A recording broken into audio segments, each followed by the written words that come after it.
Judy, you've mentioned in prior articles that you are interested in themes of righting a wrong, so to speak.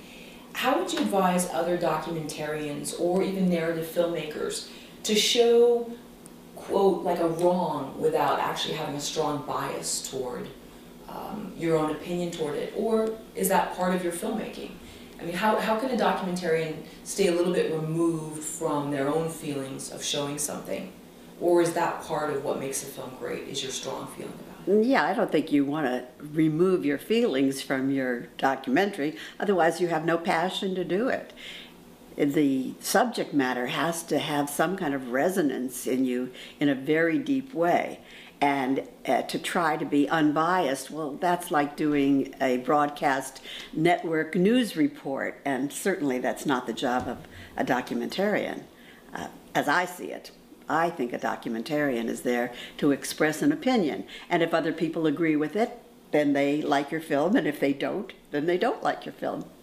So with the girls in the band, what was it that struck your interest in it, and how did you first start with the beginning interview? What was the first step?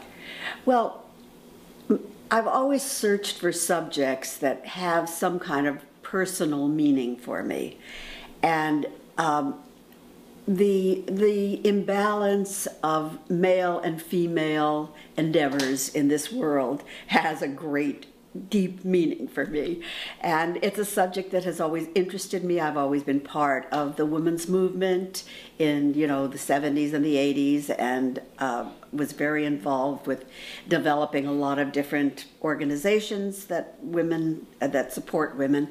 So the subject of a woman's role in the world and how it's perceived and how women have to operate in the world to get to where they want to go is very important to me. And the fact that I come from a musical family, and music has been a very deep part of my life since the very beginning, was another very important thread in the tapestry of my life.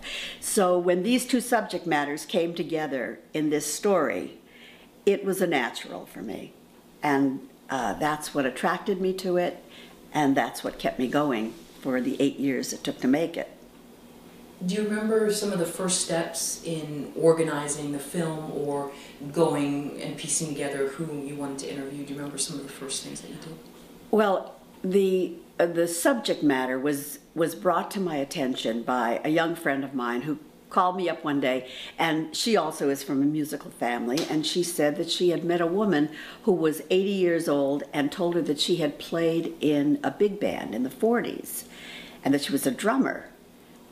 And I said, oh, I don't think so. I know all the big bands, and I remember most of the musicians who were in the big bands, and I never saw a woman play in any of them. And she said, well, this woman said that she was, and why don't you look her up? So I did. And when I looked her up and discovered that, yes, in fact, this woman had been part of big bands, mainly they were all women big bands, but that there were all women big bands, it really was rather stunning to me because I didn't know anything about this. So I started doing research. And the more research I did, the more I discovered. And the more I discovered, the more I realized that I'm not the only one who doesn't know about this. My husband, who's a musician, he never heard of any of these women. And then I started asking other male friends who were musicians. They never heard of any of them. And then I said, oh, there's something here. And that was kind of the beginning of it. And actually, I got in touch with a woman named Roz Cron, who lives here, who somebody had recommended to me, said, you ought to talk to her because she was a woman musician in the 40s. And she was the first person that I talked to. And that started the whole thing. So how much research would you say you did ahead of time before you actually shot your first interview? I think we probably worked for about a year, just developing kind of a concept and talking to people and getting to know people. And I did go out and interview Roz personally, not on camera, but I talked to her, and then I talked to a couple of other people who were around, because I just wanted to get a sense of if there was a story here.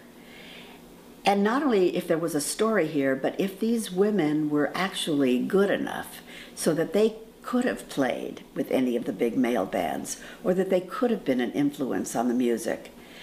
And that took me a long time to really feel certain about.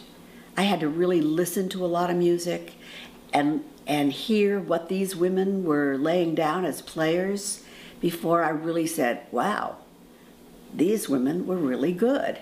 They weren't just novelty acts, which is how they were portrayed.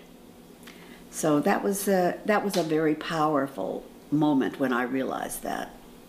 Would you recommend to other documentarians that they kind of almost dip their toe in the water a little bit, get a feel for the subject, find out whether there's enough material to cover, whether they can stay sort of married to it for years and work from there, or should they just kind of come with this big grandiose plan and commit to it? What do you think is the best approach?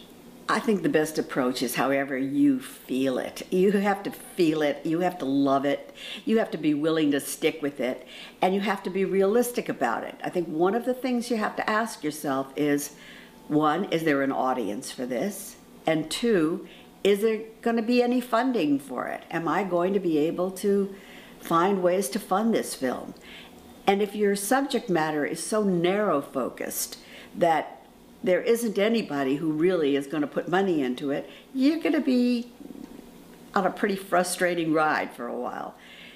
But if there is an audience and if there is a way to fund it, then it doesn't matter how long it takes you. If it's your passion, then you have to do it.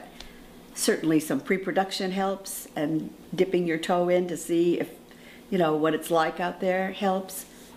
But I don't think there's any one way to do it.